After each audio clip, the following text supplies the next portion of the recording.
Is that a disclosure? 12/29/87, Sergeant Brandon. Good job, Kyle. Supposed to be the last four. So yeah, but That's it. That was yours. Okay. So, do you ever think about if one thing in life changed? Do you ever think if it could have a big ripple effect? Could it alter the way we live today? Well, after reading about the battles of Saratoga, that's exactly what happened to me. I realized without the outcome of these battles, America would not be the America we know today. It made me remember why I do my job, why I love doing what I do, and why I fight for the same values David Morgan did in 1777. My name is Christine Bonds, and I will be presenting an informational brief on the battles of Saratoga. All the information can be found on open source. You can use Wikipedia, the History Channel, PBS Channel, and a history lecture from Joseph Mila. So the first Battle of Saratoga started in September 19, 1777. It was located in Freeman's Farm.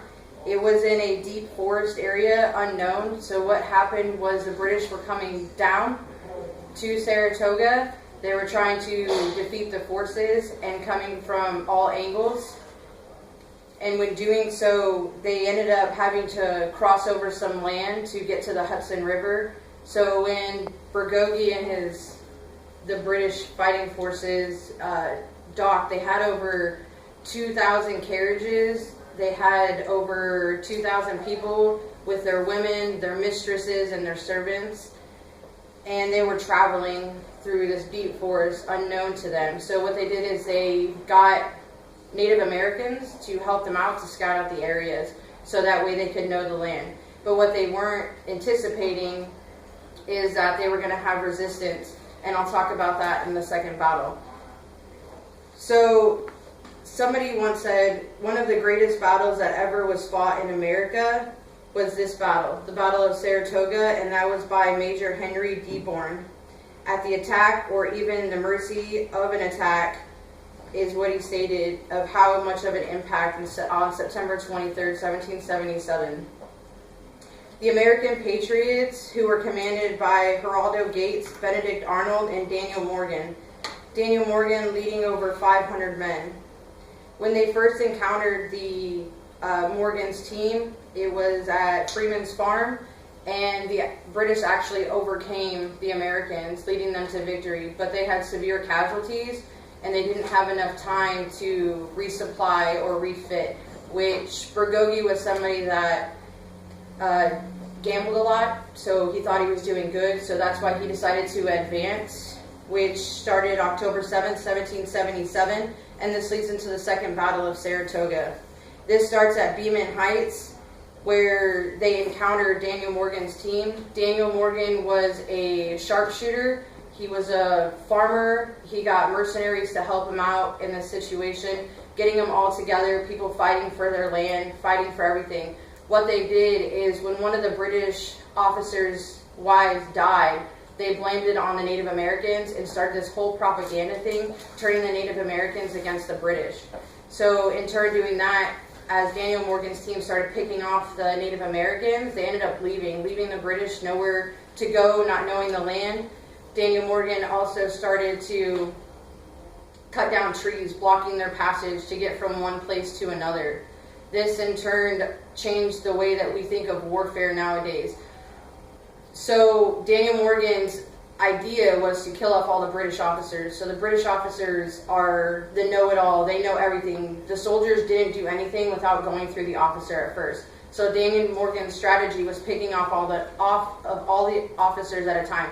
He killed 10 of the 11 British officers with just his sharpshooting team. One of the last officers that he killed, he had his sharpshooter get into a tree and shoot him. He shot twice and missed. The first shot was missed, the second shot hit his horse, and then on the third final shot he hit him straight in the chest. And that officer ended up dying a couple days later when they got him into a safe area. So with that being said, most of the British don't they didn't use those kind of warfares. The officers were untouchable in these kind of warfares, so that's why they say that they changed it. So in doing so, Burgogi was so lost in so many men, almost twice the number of the Americans that lost their men.